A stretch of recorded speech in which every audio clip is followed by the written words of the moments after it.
بشكل جامع للعمل وتنمية الاقتصاد المعرفي وبناء الجسور ما بين الدول الأخرى. فتفضل أستاذ أحمد في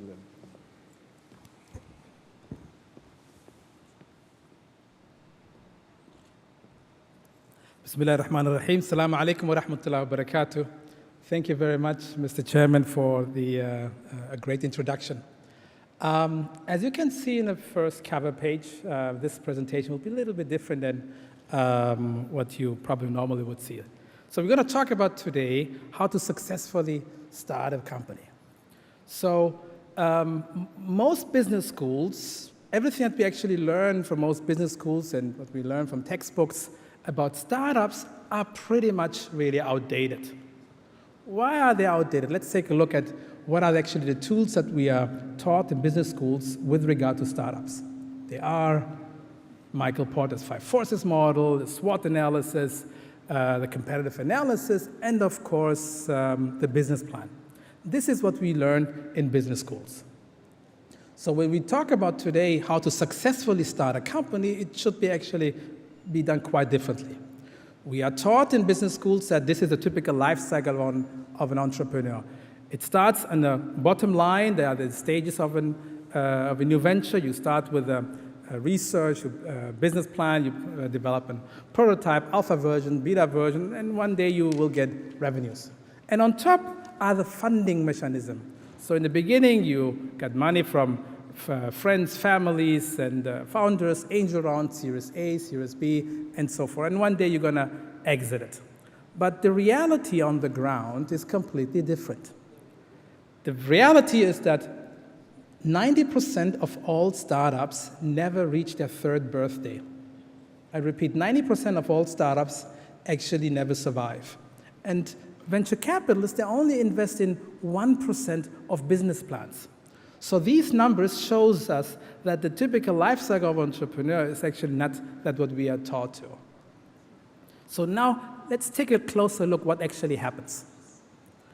The conventional wisdom tells us, as an entrepreneur, you start first with a business plan. So in a business plan, you sit down for 3 to 5 months or 6 months and develop an operational plan and as well a financial plan. And the whole objective is that you sit inside a building and try to really project the future. And then you pitch in front of investors, then you develop a product, then you do an alpha version test, then you do beta test, and then you launch the product. And all of these actually happens inside the building. Inside a building where there's little knowledge or if not no knowledge. And after that starts with actually the customer development.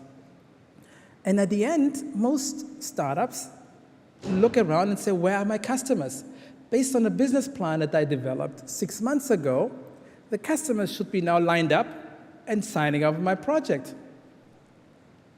It's really all about execution of a predefined plan. And this is the leading cause of any startup company. So what are the lessons learned before we talk about what is actually the different way of starting a company? So in the traditional ways that the traditional tools that we use now over the hundreds of years, number one, as Steve Blank is a serial entrepreneur and a lecturer in the leading US institution says, no business plan survives the first customer meeting. Or, as Mike Tyson would actually say about the pre-fight strategies of his opponents, everybody has a plan until they get punched.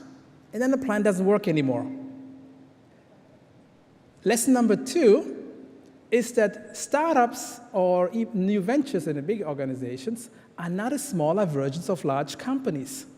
So big companies, they know the customers, they know their product, they know the features that is needed.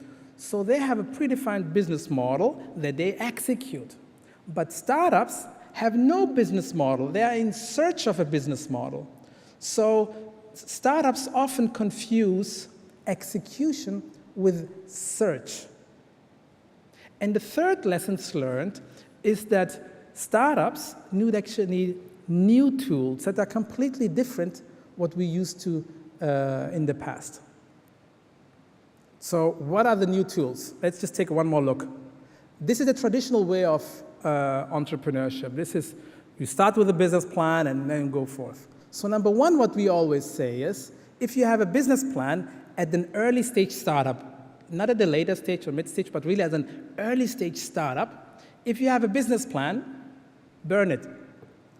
Because sitting down and writing a business plan about the unknowns, it's pretty much wasting time. So instead of staying inside a building and doing a business plan and product development, et cetera, and do at the end customer development, what we do is we flip it around. So at the end, we ask our entrepreneurs, you go out to the customer and actually talk to the customer, figure out whether your problem that you identified is a need-to-have solution or just a nice-to-have solution. So these are the three tools that we use in our Chaos Entrepreneurship Center. Let's just take a look. What are the three tools that we use? Number one, we use the business model canvas developed by Dr. Alexander Osterwalder. And this really replaces a business plan at the early stage again. It's not a later stage startup, but really at the early stage of a startup. It's a business model canvas, has 9 components, and the entrepreneurs fill it up.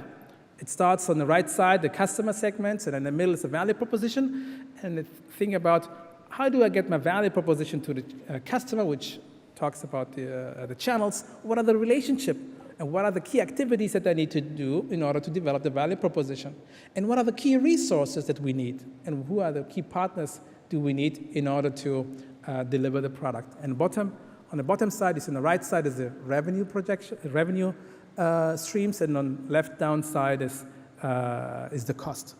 So instead of sitting down and writing a 50 or 100 pages business plan, you just one simple sheet, and then put down in the beginning guesses, because these are all hypotheses.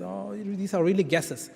What they then do is they go out to the customer and use a customer development process. So that means that, number one, right after the first session, they go to customer and verify whether the idea or the problem that they identified is a real idea, where there's a real market opportunity or not. Then they come back. And the second stage is they develop a very minimal viable product and get back from the customer. So in other words, this is a very iterative process that we engage with the customers right at the beginning, not in the middle or not in the end.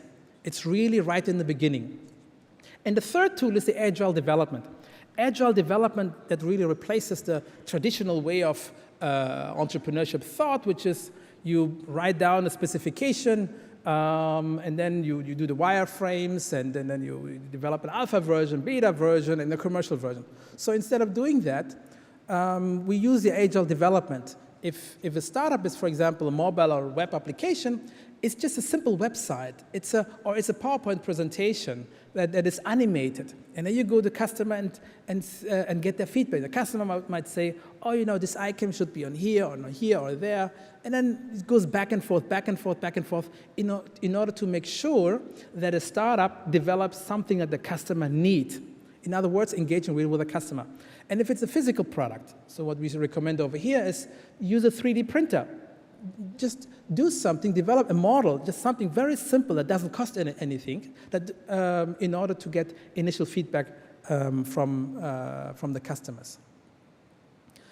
And now let's take a look at actually how do we implement it at Chaos. Before we talk about the Venture Lab, specifically the startup program, this is kind of an overview of what we do.